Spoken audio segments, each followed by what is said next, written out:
अच्छा सर, अब देख लेते हैं लिक्विडिटी रेशियोज। पहले लिक्विडिटी रेशियो का मतलब समझ लेते हैं।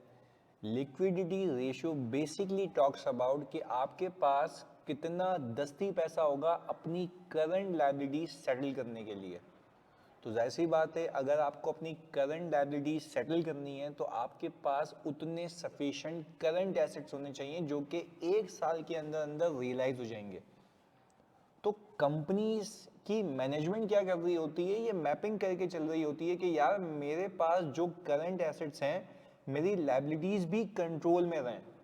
इसको हम कहते हैं मैचिंग। यानी हम कहते हैं कि भाई लायबिलिटीज का गैप फिल करने के लिए आपके पास का सफिशिएंट पैसा अवेलेबल है, और सफिशिएंट पैसा कहाँ मौजूद होगा सर, आपके करंट एसेट्स के अंदर। अगर मैं लॉन्ग टर्म एसेट्स की बात करूं, नॉन करंट की बात करूं, तो मैं ये कहूंगा कि भाई पीपी को तो बेचना पड़ेगा ना, वो तो नॉन करंट एसेट है। बिकेगा, पैसा आएगा, तो वो मेरे एनालिसिस के लिए सही अप्रोप्रिएट नहीं। अदरवाइज क्या मैं बिजनेस बंद करूंगा कि अपने एसेट्स को बेच के। तो आप ये कर रहे होते हैं कि भाई आप एक असेसमेंट बना रहे होते हैं, आप मतलब मैनेजमेंट, बीइंग अ मैनेजमेंट अगर आप सोचें, आप ये एक असेसमेंट बना रहे होते हैं कि क्या मेरे पास जो मेरे करंट एसेट्स हैं, क्या इतने सफिशिएंट हैं कि वो मेरी करंट लायबिलिटीज को जो मुझे अगले साल सेटल करनी है उसकी पूरत कर पाए। अब आप खुद सोचें, करंट एसेट्स का मतलब ये है कि भाई आपके रिसीवेबल्स हैं वो मिल जाएंगे, जो बैड डेट्स वगैरह होते हैं और जो या एस्टिमेटेड बैड डेट्स होते हैं, प्रोविजनिंग, वो आप वैसे ही कटा देते हैं। इन्वेंट्री बिकेगी, उससे पैसे आएंगे, तभी करंट एसेट है। ऐसा ही कैश इटसेल्फ आपके पास लिक्विड एसेट है। तो करंट एसेट्स को मद्देनजर रखते हुए आप देखते हैं कि भाई अगले साल में जो पैसे आने हैं, तो क्या वो अगले साल की करंट लायबिलिटीज को सेटल करने के लिए सफिशिएंट है या नहीं है। अगर ये रेशियो कम हुआ तो दैट मीन्स कि company is in a danger, वो अपनी फाइनेंसिंग करने के लिए फिर बैंक के पास भागेगी। क्योंकि जाहिर सी बात है, सप्लायर तो आके खड़ा हो जाएगा ना, बोलेगा भाई मुझे मेरे पैसे दे, तो अब आपके पास पैसे ही नहीं होंगे। तो पैसे ना होने की वजह से आप किसके पास भागेंगे सर, आप भागेंगे बैंक के पास। जब बैंक के पास भागेंगे तो फिर कॉन्सेप्ट देखिए कनेक्ट कैसे कर रहा हूं, बैंक के पास भागेंगे तो फिर ऐसी बात है आपको लोन लेना होगा। जब आप लोन ऑब्टेन करेंगे तो आपकी गियरिंग इंक्रीज हो जाएगी, गियरिंग इंक्रीज हो जाएगी तो आपके ऊपर फर्दर एक इंटरेस्ट कॉस्ट आएगी, और जब फर्दर एक इंटरेस्ट कॉस्ट आएगी तो आपके प्रॉफिट्स कम हो जाएंगे। ये पूरी साइकिल है। और ये क्यों बताई सर आपने इतनी सारी बकवास, ताकि हम ये एग्जाम में लिख पाए। अभी तो सवालात की प्रैक्टिस भी करनी है ना, अभी तो we are just working on the concepts. Again liquidity ratios talk about कि भाई आपके पास कितने पैसे होंगे अपनी करंट लायबिलिटीज को सेटल करने के लिए out of your current assets. और मैंने ये भी मंतक बता दी कि why current assets. Current liabilities का मतलब है अगले साल क्या सेटल करना है, करंट एसेट्स का मतलब है अगले साल कितने मिलने हैं। दैट्स इट, सिंपल फंडा है। बात क्लियर है। अच्छा, तो अगर मैं ये कहूं आपको बच्चों कि करंट एसेट्स को करंट लायबिलिटीज से मैंने डिवाइड किया और इसका आंसर आ गया, लेट से एग्जांपल दे रहा हूं, इसका आंसर आ गया मेरे पास 3, तो इसका मतलब ये है कि मैं अपनी करंट लायबिलिटीज जो मेरी इमीडिएट ऑब्लिगेशन है, इमीडिएट बल्ली है, वो सेटल कर सकता हूं 3 मरतबा out of my current assets. तो ये मैं जो आपको लॉजिक दे रहा होता हूं ना, तो लॉजिक में आपको फॉर्मूला याद हो जाता है। क्योंकि अब रट्टा लगाएंगे वो एक अलग एक हैसल है कि भाई यार याद कर लो ये होगा, भाई लॉजिकली समझ लो, आपको वैसे ही याद हो जाएगा, गलती नहीं होगी। तो अगर मैं ये कहूं कि सर मेरे पास मेरा जो है वो ट्रेड रिसीवेबल, सही है जी, मैंने कहा भाई 500 का है, मैंने कहा मेरे पास जो मेरी इन्वेंट्री है वो 200 की पड़ी हुई है, मेरे पास मेरा जो कैश मौजूद है, मेरे पास बच्चों जो मेरा कैश मौजूद है, मैंने कहा सर वो मेरे पास 120 का मौजूद है। देखिएगा, मैंने कहा मेरे टोटल करंट एसेट्स कितने हो गए, 820। मैंने कहा सर मेरी करंट लायबिलिटीज की बात कर रहा हूं, करंट लायबिलिटीज के अंदर मेरे पास ट्रेड पेएबल आ रहा है सर कोई अल्लाह भला करे 80 का, मेरे पास यहाँ पे इंटरेस्ट पेएबल आ रहा है सर, ये भी तो आपने दस्ती पे करना नहीं, ऑलरेडी आपने लोन लिया हुआ है, ऑलरेडी आपने लोन लिया हुआ है, वो भी सेटल करना है। इंटरेस्ट पेएबल दस्ती आपको ये जो आप इंस्टॉलमेंट पे करते हैं उसका इंटरेस्ट भी तो है, वो अलग से आ रहा है यहाँ पे, ये रहा। तो मैंने कहा कि भाई वो आ रहा है 40 का, और आपने कहा कि भाई करंट पोर्शन ऑफ लोन। अच्छा, करंट पोर्शन ऑफ लोन का मतलब क्या है? करंट पोर्शन ऑफ लोन का मतलब यह है कि आपने जितना लोन लिया हुआ बैंक से उसकी जो किस्त अगले साल आपने पे करने से, प्रिंसिपल की बात कर रहा हूं, वो करंट में आ रही होती है, और जो फ्यूचर में पे कर रही होती है वो नॉन करंट में आती है। तो अल्टीमेटली लोन पूरा ही फाइनेंशियल्स में आ रहा होता है, बट कुछ करंट में कुछ नॉन करंट में। करंट में कौन सा लोन आता है, जो अगले साल आपको किस्त पे करनी है सिर्फ प्रिंसिपल की, उसका इंटरेस्ट अलहदगी में। तो यदि कुल मिला के आपने, अगर मैं मिलियंस में बात कर रहा हूं, तो 100 मिलियन आपने अगले साल सिर्फ बैंक को पे करना है, अगले साल करंट है इसलिए। तो हमने कहा मेरी करंट लायबिलिटीज कितनी है, इतनी है 180। अच्छा, अब अगर मैं बात कहूं यहाँ पे मेरे पास यहाँ पे अक्रूवल्स भी हैं। अक्रूवल्स मतलब इलेक्ट्रिसिटी वगैरह के जो बिल वगैरह हैं, ये सारी चीज़ें सैलरी पे करनी है अगले साल, क्योंकि इस महीने की अगले महीने पे करोगे ना। यानी आपने कहा कि भाई अगर आपकी पॉलिसी ये है कि ये महीना गुजरता तो अगले महीने की 2 तारीख को पे होती है, तो आपने अक्रूवल करके रखा, बिजली का बिल हो गया, इलेक्ट्रिसिटी का बिल हो गया, सारी चीज़ें, रेंट हो गया, तो सब अक्रूवल में आ रहा होता है, वो भी करंट ही है, अगले साल आपने सेटल करना है।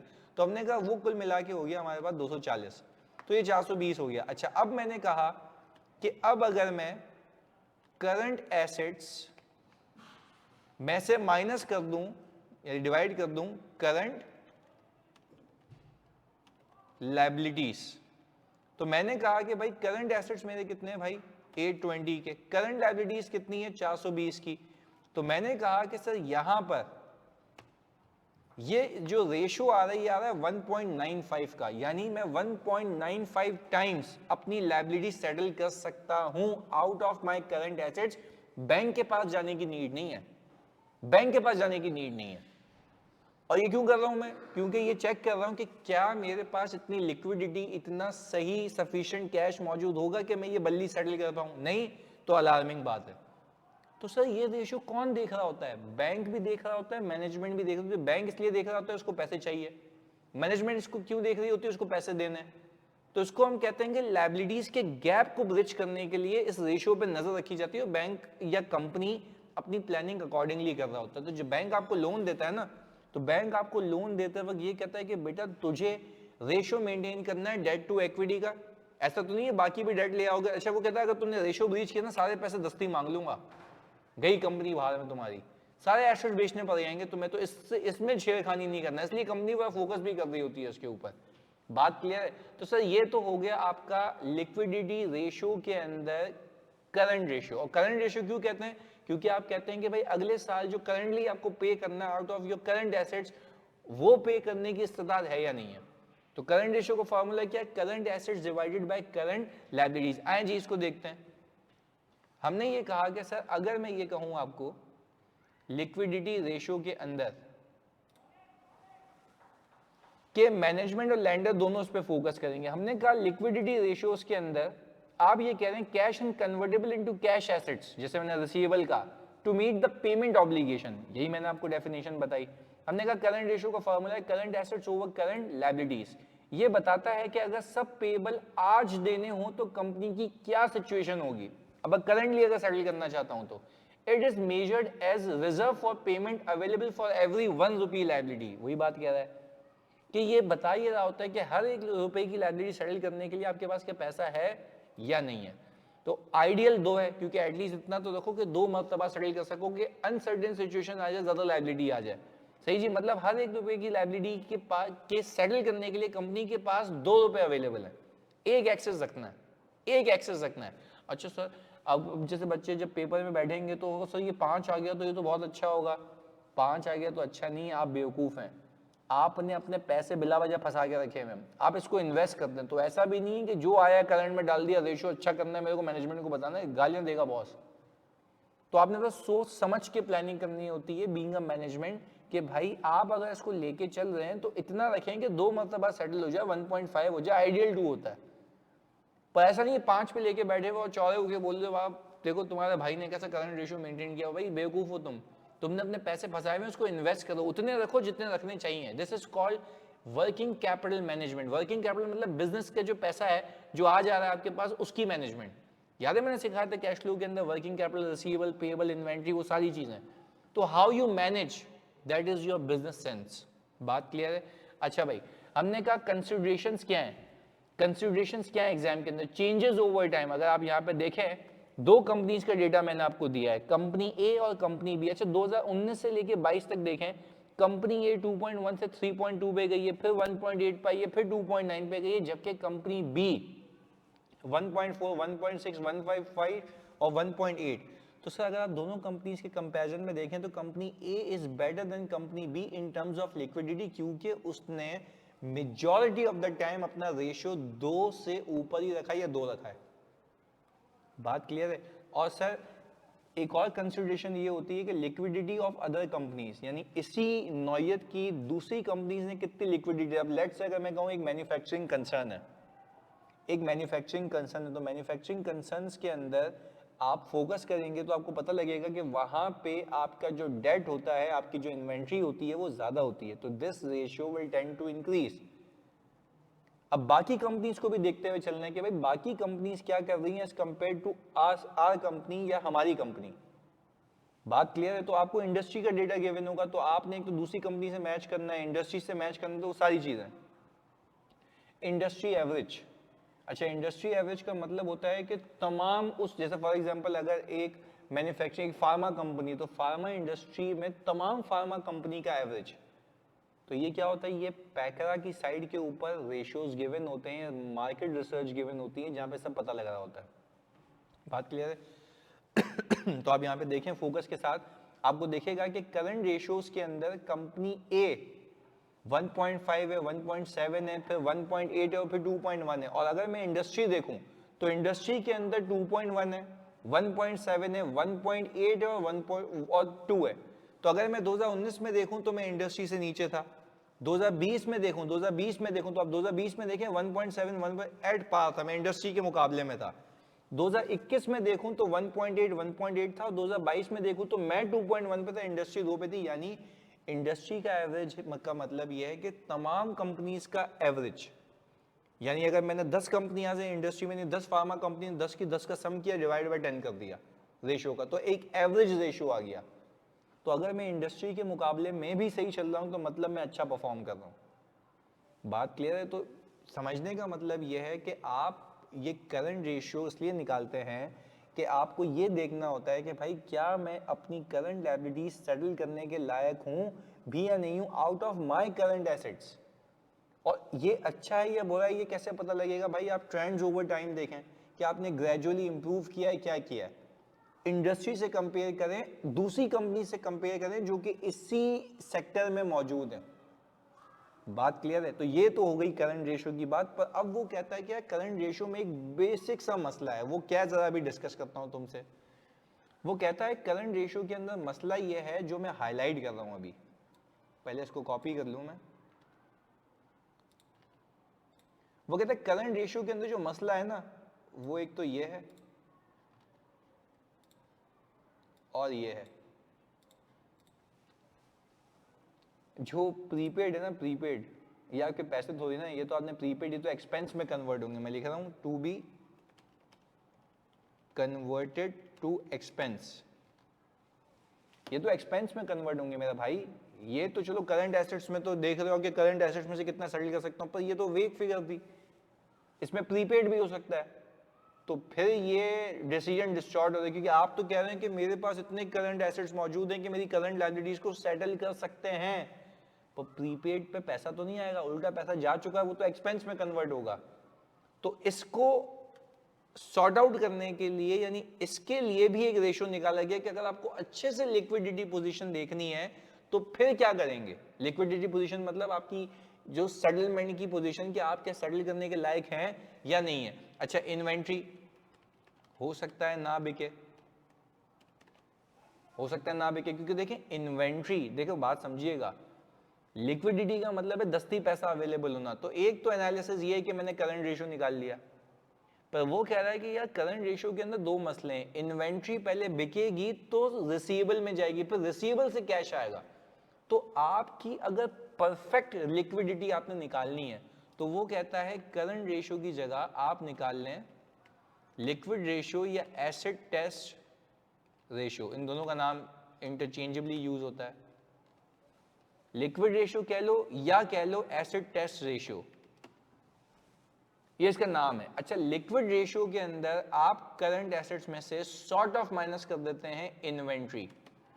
आप कहते हैं भाई उस एसेट को हटा दो, शाबाश, उस एसेट को हटा दो शाबाश, जो कि आपका पहले रिसीवेबल में जाएगा फिर कैश में आएगा। प्रीपेड भी हटा देते हैं, मैंने सिर्फ यहाँ पे इन्वेंट्री लिख दिया है, सही है जी, समझने के लिए। अच्छा अब मैं देखूं इसी सवाल को ऊपर जो मैंने किया था, तो मैंने क्या किया कि मैं यहाँ पे टोटल करंट एसेट्स में से माइनस कर दूं इन्वेंट्री, तो ये आ गया आपके पास। अब आपने कहा भाई लायबिलिटीज विल रिमेन सेम, तो आपने कहा कि सर अगर मैं अब इसको डिवाइड करूं, तो मैंने कहा ओ अच्छा, पहले 2 के करीब सेटलमेंट थी, अब कितनी है 1.48, यानी सॉर्ट ऑफ 1.5 टाइम्स। क्या मैं कह सकता हूं आपकी लिक्विडिटी पोजीशन गिर गई? यस गिर गई, क्योंकि पहले इन्वेंट्री रिसीवेबल में जाएगी, रिसीवेबल कैश में कन्वर्ट होगा। अगेन ये भी एक लिक्विडिटी या आपकी पेइंग कैपेसिटी असेस करने का एक तरीका है कि क्या आपकी इतनी इस्तात है कि आप पे कर पाएंगे या नहीं कर पाएंगे। तो अब तुम्हें एक गेम सिखाता हूं, यहाँ पे जरा बात समझिएगा। अब एक गेम सिखाता हूं तुम्हें, वो प्लीज सुनिएगा, तुम्हें वो एग्जामिनर 2 मूवमेंट्स देगा, सही जी, सुनिएगा फोकस के साथ। मैंने कहा वो देगा करंट रेशियो और लिक्विड रेशियो, सही जी। अच्छा करंट रेशियो में आपको बोलेगा 2019-20 ये दिखाएगा आपको। प्लीज सुनिएगा फोकस के साथ ना, फोकस के साथ बच्चों, ये वाला गेम है, इसमें ये दिया हुआ उसने। अच्छा करंट रेशियो वो बोल रहा है पहले था 2, सही है जी। अच्छा फिर उसने कहा इसको 1.2 करते हैं, फिर उसने कहा 1.3, सही है, फिर उसने कहा 1.5 और 2, ये ऐसे चल रहा है, सही है। अच्छा लिक्विड रेशियो आपको बताएगा 0.8, 0.7, 0.6, 0.5। अब वो आपको बोलेगा बताओ कि कंपनी की लिक्विडिटी पोजीशन अच्छी है या नहीं है। प्लीज फोकस होकर सुनना, कंपनी की लिक्विडिटी पोजीशन अच्छी है या नहीं है। तो आप क्या लिखेंगे यहां पे, sir as far as current ratio is concerned, it seems that company's liquidity position is increasing। यही लग रहा है देख के, ऊपर जा रही है। But at the same time if we look at liquid ratio, this tends to decrease, which indicates that company is bulking up its inventory। यानी भाई समझने की बात यह है कि एक बेवकूफ बच्चा को बोलेगा बेहतरीन जा रही है लिक्विडिटी, करंट रेशियो ऊपर जा रहा है, भाई लिक्विड भी तो देख। समझने की बात यह है कि यहाँ पे ये लग रहा है कि इन्वेंट्री जमा होती जा रही है और बिक नहीं रही, तो रिस्क है एनआरवी लॉस का। तो हम इन्वेंट्री बल्क करते जा रहे हैं, तो अल्टीमेटली वो करंट रेशियो को तो इंप्रूव कर देगी। आप खुद देखो ना लिक्विड रेशियो करंट रेशियो में क्या फर्क है इन्वेंट्री का अब तक। तो इन्वेंट्री हाईली लिक्विड तो नहीं है, तो ये रेशियो जो ऊपर ऊपर जाता रहा है और नीचे नीचे हो रहा है, तो समझने की बात ये है कि अगेन एंड अगेन जब मैं इन्वेंट्री को माइनस करके रेशियो निकाल रहा हूँ, तो इन्वेंट्री का कॉम्पोनेंट ज्यादा होता जा रहा है, तभी ये रेशियो नीचे गिर रहा है। क्योंकि देखो करंट रेशियो के अंदर इन्वेंट्री बढ़ाते जाओ, आपका करंट रेशियो ऊपर जाता जाएगा, क्योंकि करंट एसेट्स है ना। पर अगर मैं उसी इन्वेंट्री को हटा दूं, तो मेरे करंट एसेट्स ऑल टुगेदर गिरेंगे। यानी जब मैं इन्वेंट्री को हटा रहा हूं, तो मेरे करंट एसेट्स ज्यादा से रिड्यूस हो रहे हैं, मतलब इन्वेंट्री जमा होती जा रही है। बात क्लियर है? तो ये यहाँ पे सोचने का तरीका है। तो हम ये कहेंगे कि कंपनी की लिक्विडिटी पोजीशन अच्छी नहीं है, बिकॉज वो इन्वेंट्री बल्क करती जा रही है, वो बेच नहीं सक रही। तो नजूमी तुम्हें पता है भाई, रेशियो देख के समझ आ रहा है। बात क्लियर है? तो सर आए इसकी भी स्लाइड देख लेते हैं। हमने ये कहा कि सर अब हम बात कर रहे हैं लिक्विडिटी रेशियो में क्विक रेशियो, सही है जी, या एसिड टेस्ट रेशियो। हमने कहा करंट एसेट्स में से आप स्टॉक एंड ट्रेड माइनस कर दें तो ये आइडियली 1 होता है, सही है जी, क्योंकि मिनिमम 1 तो रखो ना ये सेटल करने के लिए। इन्वेंट्री साइकिल आपने कहा कि भाई अब जरा मुझे बताएं इन्वेंट्री साइकिल है क्या। Work in process, finish goods, आपने कहा फिर आपके डेटर्स आएंगे, फिर जाके कैश आएगा, फिर खरीदोगे, फिर होगा। तो भाई जाहिर सी बात है ये लंबी हो रही है। इस वजह से उसने कहा कि भाई आप ये क्विक रेशियो या एसिड टेस्ट रेशियो निकाल लें। हमने यहाँ पे लिखा है ना, ये देखें लिक्विड रेशियो, आपने कहा क्विक रेशियो, उसको नाम दे दें ताकि आप कंफ्यूज नहीं हो। क्विकली कैसे पे कर सकते हो एक्सक्लूडिंग इन्वेंट्री, क्योंकि देखो अगेन इन्वेंट्री साइकिल क्या, raw material, work in progress, finish good बनेंगे, बिकेंगे, फिर क्या आएगा। तो ये फिर आप ये नहीं कह सकते कि your liquidity position is very good, तो फिर उसके लिए आपने क्विक रेशियो निकालना है, एसिड टेस्ट रेशियो निकालना है, दैट्स इट। तो हम अगर कहें इन्वेंट्री को कैश में कन्वर्ट होने में सबसे ज्यादा टाइम लगता है, तो लीस्ट लिक्विड एसिड है, लीस्ट लिक्विड एसिड। तो हमने कहा इन्वेंट्री की लिक्विडिटी पोजीशन चेंज कर सकती है, यानी इन्वेंट्री जो है हमारी लिक्विडिटी पोजीशन को क्या कर सकती है, चेंज कर सकती है, जो मैंने पूरी कहानी सुनाई आपको। तो हमने कहा एग्जांपल ये है कि करंट एसेट्स और करंट लायबिलिटीज 1000 के थे और 800 के थे, तो हमने कहा करंट रेशियो था 1.25। बट अगर मैं इसके अंदर इन्वेंट्री बताऊं कि करंट एसेट्स के अंदर शामिल थी, तो मैंने कहा अब ये हो गया 0.5। बात समझ आती है। तो इन्वेंट्री ऑल ओवर बेसिस पे हमारी लिक्विडिटी पोजीशन को चेंज कर सकती है, तो be careful while you are making an analysis. बात समझ आती है। अगली क्लास में अगले रेशियोज करते हैं। जज़ाकल्लाह।